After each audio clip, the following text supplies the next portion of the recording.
আমার ভাই যদি আমার একটা বলান দিতে আমি রাতে বাসা থেকে বের হওয়ায় কাল হলো মিজানুর রহমানের। দুর্বৃত্তদের হামলায় প্রাণ গেল তার, শোকে বাকরুদ্ধ স্বজনরা। এখানে কোনো কিছু নাই। শুক্রবার রাতে বরগুনার পাথরঘাটা পৌরসভার ২ নম্বর ওয়ার্ডের বাসিন্দা মিজানুর বাড়ি থেকে বের হন। শনিবার ভোরে ফজরের নামাজের পর বাড়ির সামনের সড়কে তার রক্তাক্ত মরদেহ পড়ে থাকতে দেখেন স্থানীয়রা। খবর পেয়ে পুলিশ গিয়ে মরদেহ উদ্ধার করে। স্বজনদের দাবি, দীর্ঘদিন ধরে প্রতিবেশীর সঙ্গে জমি নিয়ে বিরোধ চলছিল মিজানুরের। এরই জেরে পরিকল্পিতভাবে হত্যাকাণ্ডটি হতে পারে। ঘটনা তদন্ত করে আইনি ব্যবস্থা নেওয়া হবে বলছে পুলিশ।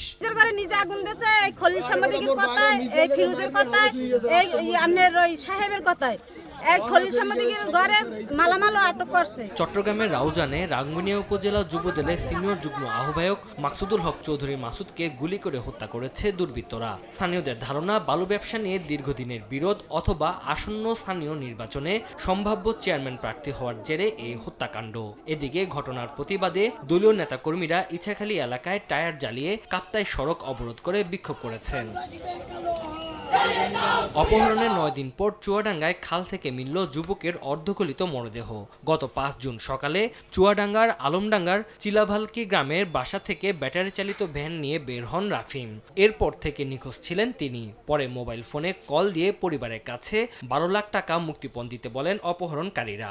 এই ঘটনায় আলমডাঙ্গা থানায় একটি অভিযোগ দেয়া হয়। শুক্রবার রাতে সদর উপজেলার কুতুবপুর গ্রামের অর্জুন খালে মিলে রাফিনের মরদেহ।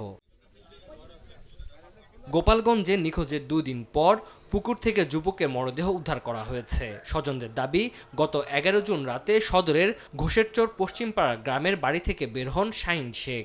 এরপর থেকে নিখোঁজ ছিলেন তিনি।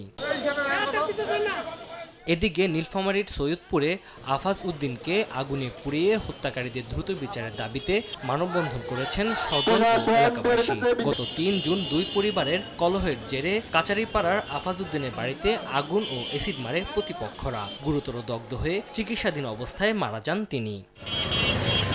তানজিল হাসনাত, সময় সংবাদ।